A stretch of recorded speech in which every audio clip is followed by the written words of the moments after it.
Just real quick on Technology Association of Georgia. We are the largest technology trade association in North America. We have nearly 25,000 members.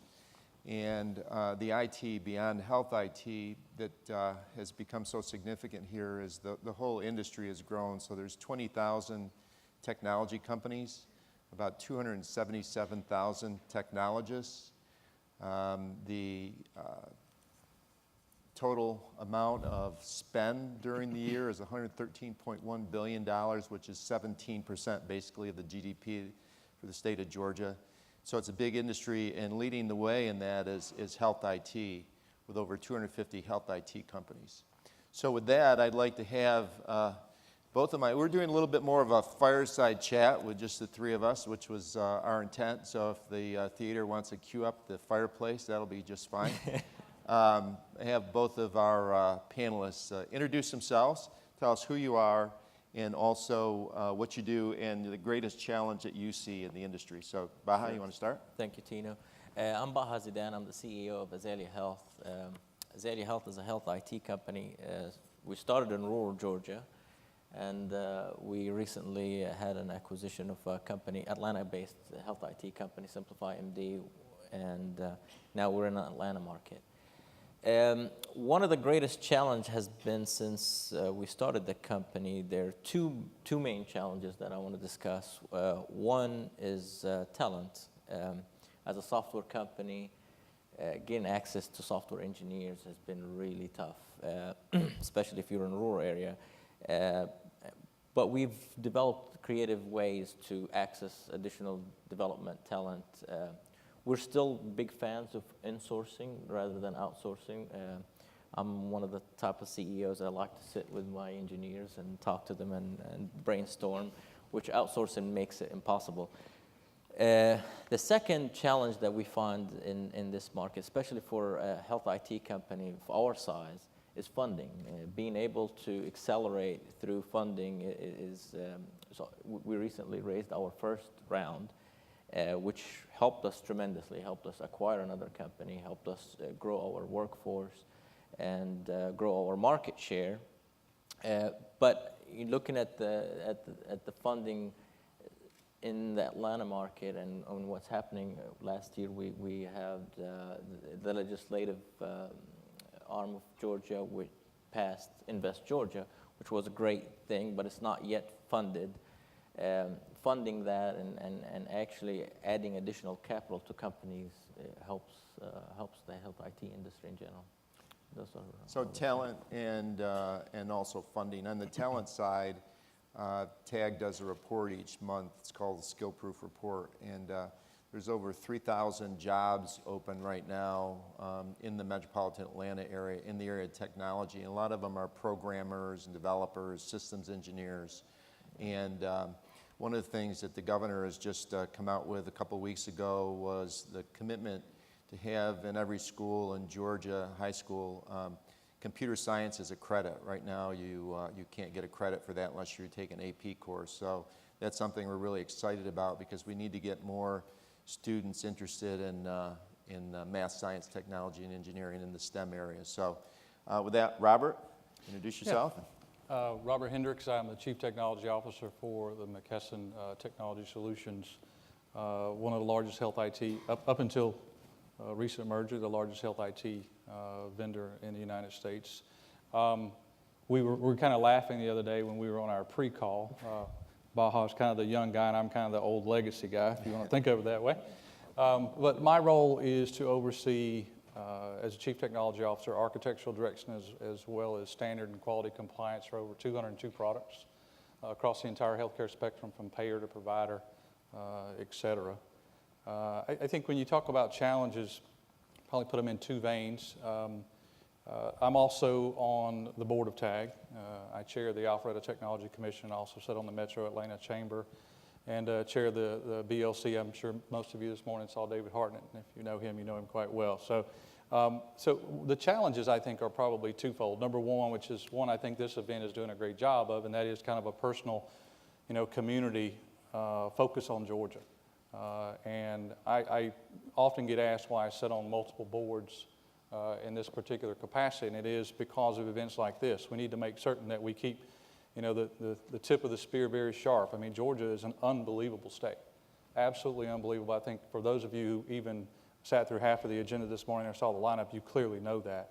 And so I kind of have a community side as a challenge, and work a lot with Tino and a lot of other members of the board of TAG as well as the Metro Atlanta Chamber to make sure we continue to focus on Georgia and being really regarded in the country where it needs to be, not only in the country but in the world. So now from a healthcare perspective, I guess from a technology scenario, the greatest challenge across a portfolio of our size, and even Baha and I even talked about this, is clearly interoperability and standardization.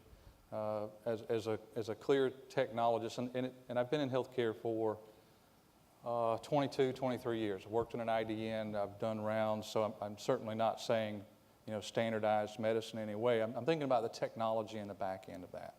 And so how we get to a tighter place where when you think about other industries and when you think about other comparatives where technology has really taken off and changed the way things are done, it's based on a core foundation principle of that information exchange. And so, I know that, and we have a team that spends a great deal of time in Washington. I know we have a lot of standards coming out, but I clearly think that that's still one of our greatest challenges that we look forward into the future for, is that interconnectivity and interoperability.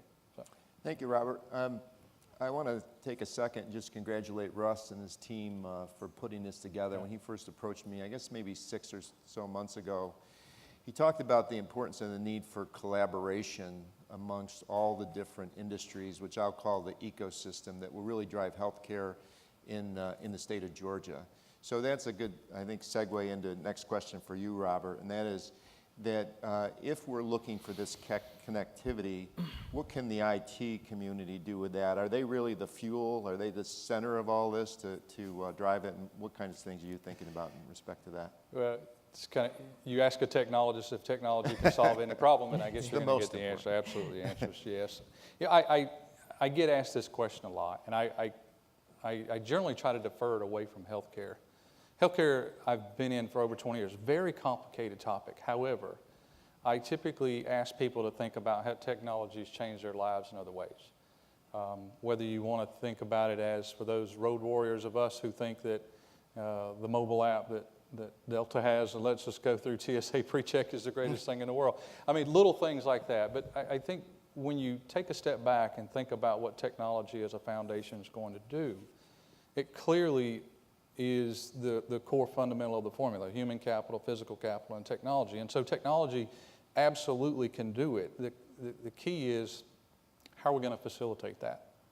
And healthcare technology is not always, not necessarily in the hospital itself, but in the back-end systems has not always been regarded as the most high-tech when you think about it.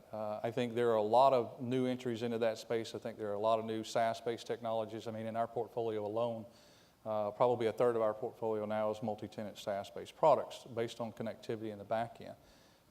But really, when you think about the technology, you think about how it's impacted your life in a couple of other ways, and there's a couple things from a technology perspective I think are key. And for those of you who've heard me talk about this before, I apologize, I'll talk about it again. But number one is owning the identity.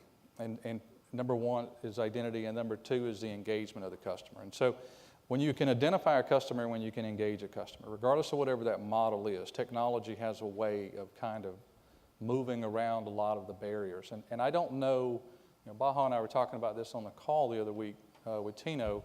I don't know that we're there yet in healthcare. I don't know that we have gotten to a point yet where we understand how to deal with patient identity in a global side. And I also don't think we're at a point yet where, a lot of us wear Fitbits and we have apps that are tracking all kinds of things that we do, but we're tracking our food intake, et cetera. But we've got to get to becoming an engaged consumer and being able to identify ourselves. And obviously the regulatory space within there as well, because we are in one of those spaces where privacy is a very big deal. But everyone that I always meet says, well, why can't we, Tino, and you've heard this before, why can't we just turn healthcare into, progressive.com, and why can't we just have competitive auto insurance rates, et cetera? And I think as you start to break that down, you begin to see why we have a number of challenges. A lot of those are privacy related, a lot of those are security related. A good friend of mine's in the financial services industry, and we kind of have this running joke. We always say, what's more important, your money or your health care? And does anyone know the answer? The answer is it depends on if you're sick. So, but I think when you think about technology, you think about identity, you think about interoperability, you think about engaging our consumer in this space, you can take off the healthcare hat and you can put on really any other hat of anything that's impacted your daily lives over the past, 5 to 8, 10 years since we've all kind of gone mobile, since we've all, real time in everything we do, everything's cloud-based, it's no longer, carrying things around in our pocket. So if you begin to think about the possibilities there, if we can overcome some of those basic foundations of, you've got to identify the patient, we've got to be able to exchange that information, and we've got to get it to a point where, as consumers, we're actively engaged. And I don't mean actively engaged in the sense where I'm Googling stuff in front of my primary care and trying to agitate them, but actively engaged in my life and my own personal outcome. So I think technology is probably the only thing that's going to ultimately help us solve that problem. So Baha, Robert really teed up this next question very nicely. So you have a change in the last maybe 10 years, Robert, of this movement towards people having so much more knowledge about themselves and what's happening in the industry. And I guess a lot of people, I'm sure it's been talked about here today, consumerization or patients' rights. So how does that impact, that would impact expectations certainly, Absolutely. which creates a disruption, if you will, in the technology industry and the disruption in the health industry. So how is it and will it affect the IT community? How are they reacting to that? Absolutely. This is a big subject, of course. We'll spend many minutes on discussing that. But I remember in my career when I came from the laboratory side, I used to speak to physicians, tell them, hey, here's your lab results, and we can allow your patients access it. And immediately the provider will scream and yell, what, are you crazy? You want to give the patient lab results to them before I talk to them and I need a consultation? And the Affordable Care Act and a lot of regulations and meaningful use has changed that mentality tremendously. Physicians now, it's not a matter of if I should share that information with my patient. It's just when and how much, to share with the patient. So the healthcare consumerism, which is actually the Affordable Care Act, has speed up that process by allowing the patient to have control of their health record, by allowing them to understand being more engaged with their health record. This is going to create a lot of changes in the industry. One of the changes that we're going to see, a lot of the healthcare providers, hospitals, if I'm a hospital CEO, one of my biggest nightmares is consumerism, where patients can be able to shop for an MRI and find an MRI for $400 versus my hospital that provides it for $3,000 or $4,000. So how can we solve this? From the patient perspective, technology tools are going to allow them to see that. The transparency in the healthcare is going to be more and more. It's no longer those gates between the patient and the caregiver. So by breaking those borders, patient is going to be able to see in more in depth about the cost of their health care and the quality of the health care. Now, the second thing is, now if I was on the other end, which is I'm the hospital CEO or the hospital or the provider, that I want to lower my costs so I can compete in this transparent healthcare model. And the only way you can lower your costs is technology. Zero and ones can do a lot more things than physical labor. So figuring out how can we run our operations in a very lean and very modernized way, where we lower our costs, lower overhead, lower repeated tests and repeated things that is unnecessary. So consumerism is scary in one way, but it's very healthy for the consumer. And I think our future patients going to be much, much more aware about their health care. I asked a friend of mine who's a hospital CEO before. I told him, I bet you if you go do a surgery, you will not know how much you're going to pay. And that model is changing. The patient going to be able to learn more, just like the tools that we have with iPhone and smartphones. Those are tools that are going to enable the patient to constantly be engaged in their healthcare. We constantly talk about the relation between health IT and fintech or the financial technology world. I remember since I've had a bank account, I go online and I see my activity online. That's the same thing is happening to the patient now, and that's going to get them to be more engaged, ask the right questions, ask more questions, and they'll enable the care providers as they manage population health and a larger amount of people. They have to deploy tools, technology, processes to allow them to manage that population. Because if they do it in the manual way, the traditional way, having a nurse calling the patient, that can't do it. Their cost is not going to drop. If they utilize technology and utilize new means to engage patient, that's where it will lower everybody's cost. I think it's interesting, having worked in a large IDN, and I spend a lot of time in hospitals because obviously we sell a number of our products into hospitals, and I usually try to take the position of the customer, so a patient. So as we do a new release in a hospital, I want to actually enter the hospital as a patient and deal with the physicians. And I had an example recently, and there's always this contrast of saying, empowering the patient. The physician's actually much more intelligent than the patient. And so I'll give you an example where I think it actually worked well, and it was kind of interesting. So I recently changed primary care physicians, probably a little bit my wife's request, but also the fact that my primary care was probably not the most technology savvy, and because I'm in technology, I probably needed to step up my game a little bit. So very interesting process, very interesting process. So I walked in for my first interview, and I had produced about 11 years worth. I'm on blood pressure medication, have been for a few years. And I produced my own electronic MAR, which happened to be in Excel, but it was trended in a spreadsheet. And I sat down with the physician, and she kind of laughed at me. I wasn't trying to tell her that I knew more than she did as a technologist. And I didn't. But anybody, you said you were in the lab, you recognize there are norms, right? And I think as the people you've heard earlier today clearly are in spaces where norms are not really norms. Norms are very, genetic testing, et cetera, all these things are coming into play. But it turned out to be a very interesting meeting. I wasn't there with Google printouts saying, do I have this and what's wrong with me? I was sitting there saying, here are my norms. You just got the lab results back. Am I within my norms? And then she said, well, we checked your blood pressure when you came in. And of course, I pulled out my app on my phone, and I pulled up I take it personally every day. And so I said, so here's the chart, and here are the dates. And she looked at it, and she goes, this is very good stuff. And so it wasn't in any way, and I only say that because a lot of times as technologists in the health space, we can sometimes come across as though we're going to solve every problem. And that's by no means what I think we're attempting to do. What we're trying to do is use technology, as you said, to figure out how to enable that.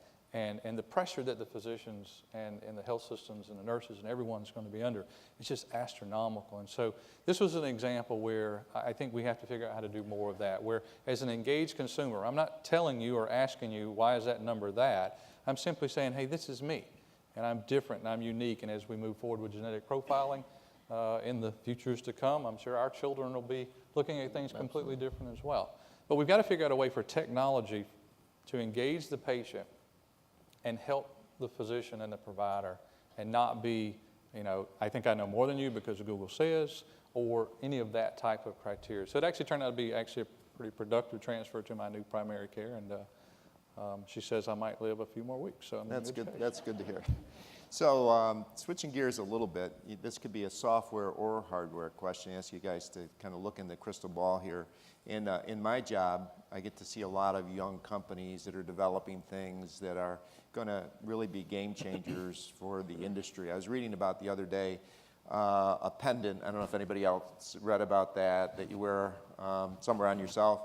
And for a senior, and if you take a fall, it'll actually be able to transmit that to your care physician, and let you know not only that you took a fall, but how hard the fall was, et cetera, et cetera, et cetera. So, I mean, that's just one example, but what are one or two things that you really see coming out in the next few years that are going to make significant difference in the industry? Yeah, if we look at the, wearables, it's very obvious. Our audience here is very smart and very aware of all of the new technology as far as wearables, as far as sensors.